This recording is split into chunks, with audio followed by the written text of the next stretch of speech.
The sun doesn't shine every day. The storms will come. There are times when the nights will be long and dark and you will be alone.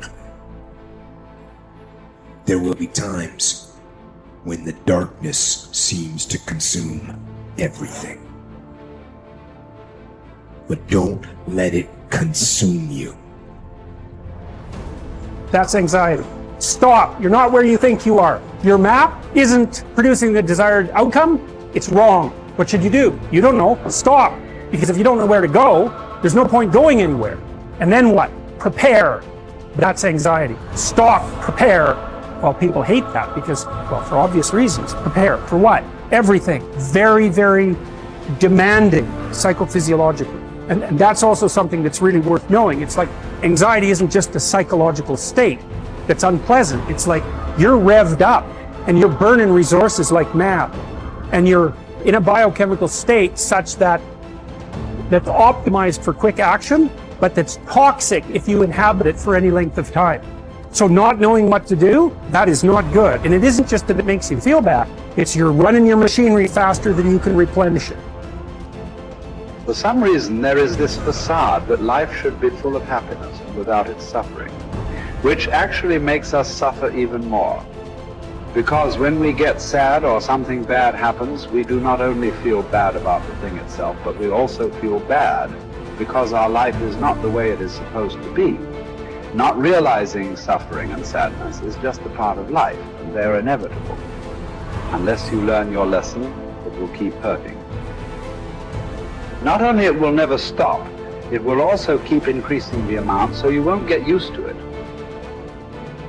And it doesn't matter how you get knocked down in life, because that's going to happen. All that matters is that you got to get up. You have to get up. Whatever experience you're having right now, it has not come to stay. It has come to pass.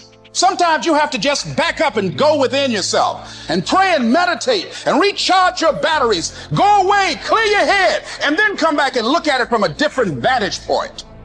Don't operate while you are under the spell or the effect of what's going on. Don't allow your emotions to control you. We are emotional, but you want to begin to discipline your emotion. If you don't discipline and contain your emotions, they will use you.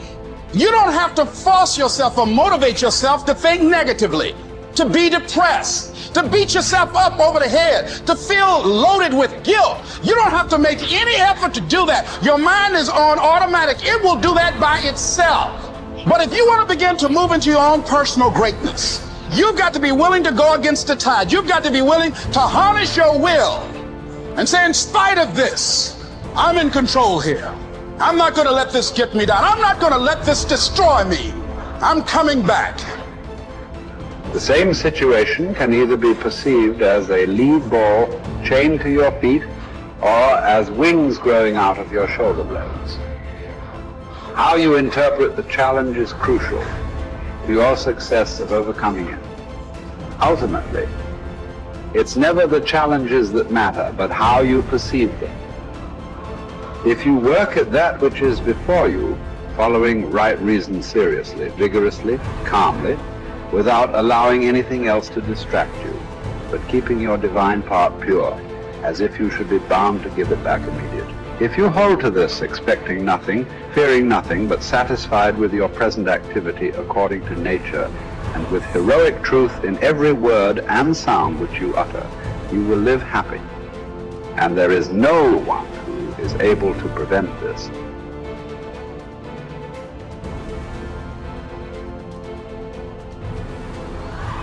We are all bound by this oath to bear the ills of mortal life and to submit with a good grace to what we cannot avoid. So the spirit must be trained to a realization and an acceptance of its lot.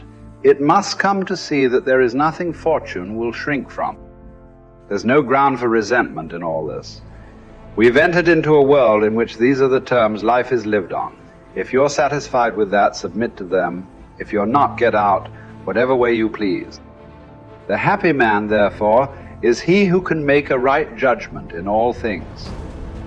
He is happy who, in his present circumstances, whatever they may be, is satisfied and on friendly terms with the conditions of his life. That man is happy whose reason recommends to him the whole posture of his affairs. How do you bear the suffering that is at the crux of life without becoming tempted and embittered? That's really, really difficult. Now, someone might point out, go ahead and be bitter, see where that gets you. And if you have any sense, and generally people have at least some, they know that being sick and bitter is worse than just being sick. And that being right, it's worse, but it's very hard temptation to avoid. Sometimes you want to be bitter just out of spite in some sense, because things are so terrible. All you've got left is your willingness to shake your fist, and say, well, really? Is this like this many poisonous snakes? Really? That's like, maybe I could have learned with just 1 or 2, not 100. And so, but we're all stuck with that. And I think we're stuck with it at every level of our life in some senses. How do we maintain a high order moral orientation in spite of suffering and malevolence? Do you think that the man has any thought of mending his ways who counts over his vices as if they were virtues? Therefore, as far as possible, prove yourself guilty, hunt up charges against yourself, play the part first of accuser, then of judge, last of intercessor. At times be harsh with yourself. Set yourself free for your own sake. Gather and save your time, which till lately has been forced from you or filched away, or has merely slipped from your hands.